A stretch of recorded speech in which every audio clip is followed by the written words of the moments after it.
রাজ্যে বড় শিল্প আনতে এবার কি বদলে যাচ্ছে দীর্ঘদিনের নিয়ম? বিনিয়োগকারীদের জন্য এমন এক ঘোষণা এলো যা শিল্পমহলে নতুন করে আলোচনার কেন্দ্রবিন্দু হয়ে উঠেছে।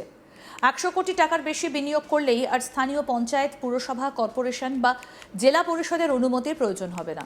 সব ধরনের প্রয়োজনীয় ছাড়পত্র মিলবে কেন্দ্রীয় সিঙ্গল উইন্ডো ব্যবস্থার মাধ্যমে।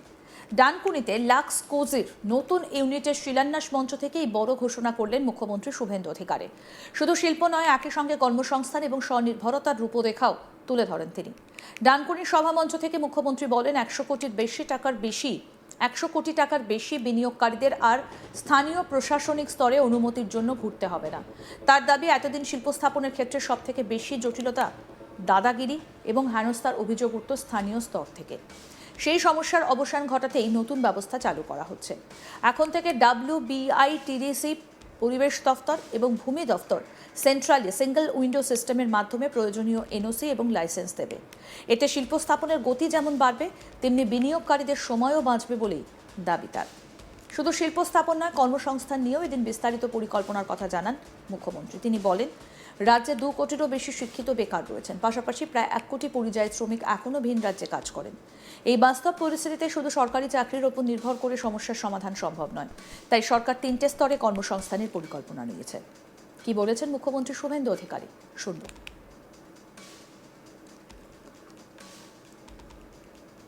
2013 সালের ল্যান্ড পারচেজ পলিসি অ্যাকসেপ্ট করেছি। কোন industry land purchase direct purchase করে আমরা চাই না আর একটা নন্দীগ্রাম সিঙ্গুর হোক।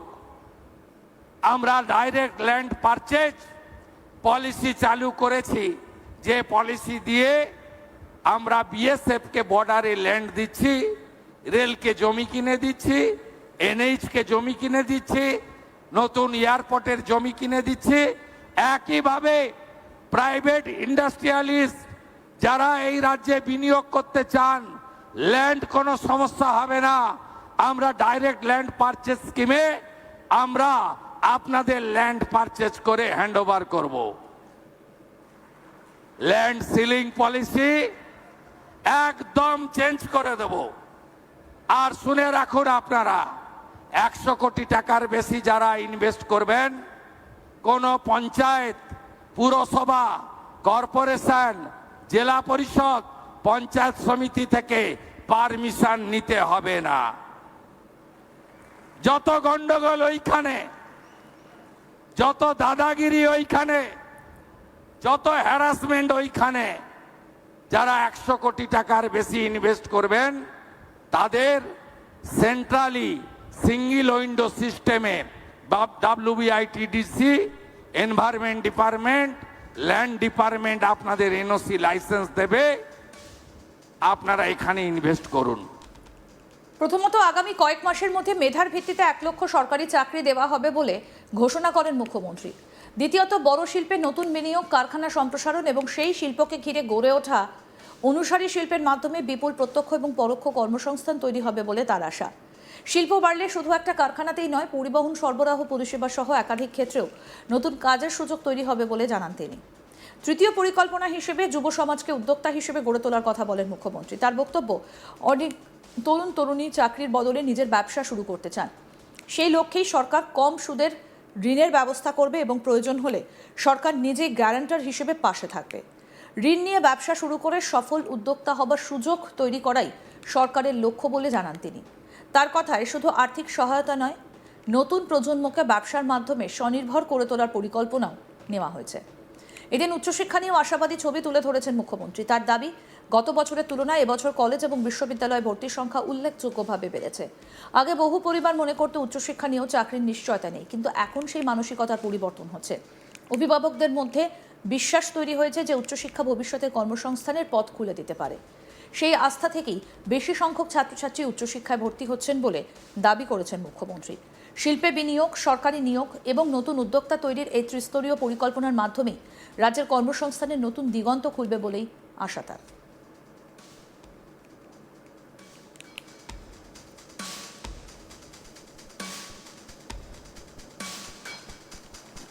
সম্প্রতি মুর্শিদাবাদের বহরমপুরের প্রশাসনিক বৈঠকে জেলার বিভিন্ন গুরুত্বপূর্ণ বিষয় নিয়ে আলোচনা করেছেন মুখ্যমন্ত্রী। ভিন রাজ্যে কাজের খোঁজে যাওয়া পরিযায়ী শ্রমিকদের বাংলায় ফিরিয়ে এনে এখানেই কর্মসংস্থানের ব্যবস্থা করার ওপর বিশেষ জোর দিয়েছেন মুখ্যমন্ত্রী। তিনি বলেন, জেলা প্রশাসনকে ইতিমধ্যেই এই বিষয়ে উদ্যোগ নেবার নির্দেশ দেওয়া হয়েছে। তার কথায় বিকশিত ভারত কর্মসূচি 125 দিনের কাজ, আয়ুষ্মান ভারতের মাধ্যমে 5 লক্ষ টাকা পর্যন্ত বিনামূল্যে চিকিৎসার সুযোগ রয়েছে। পাশাপাশি নির্মাণ শ্রমিক, বিড়ি শ্রমিক সহ বিভিন্ন অসংগঠিত ক্ষেত্রে শ্রমিকদের জন্য কেন্দ্র এবং রাজ্য সরকারের শ্রম দফতরের একাধিক প্রকল্প চালু রয়েছে।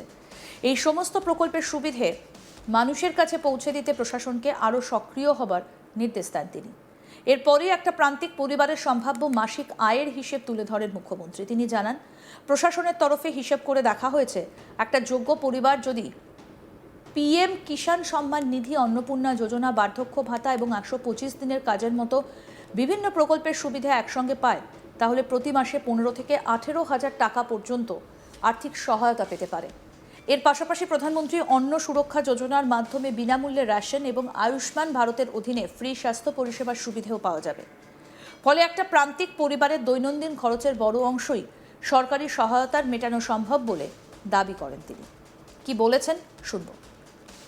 আমি এখানে অ্যাডমিনিস্ট্রেশনকে, ডিস্ট্রিক্ট ম্যাজিস্ট্রেটকে এনকারেজ করতে বলেছি যে পরিযায়ী শ্রমিকদেরকে ফিরিয়ে আনুন। বিকশিত ভারত রামজির 100 দিনের কাজ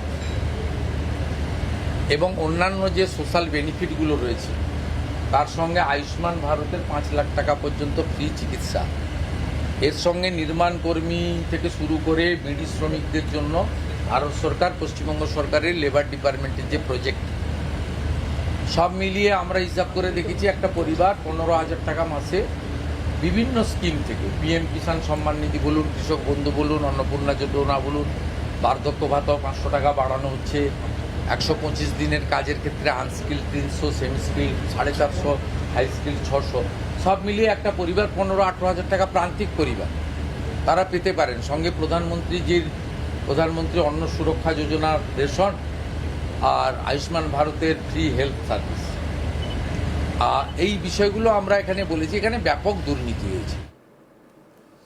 মুখ্যমন্ত্রী আরও বলেন, মুর্শিদাবাদ জেলায় 1 জুলাই থেকে প্রায় 12 লক্ষ মহিলা অন্নপূর্ণা যোজনার সুবিধে পেয়েছেন। কি বলেছেন এই বিষয়ে মুখ্যমন্ত্রী শুভেন্দু অধিকারী, আর কি বললেন সেটাও শুনব।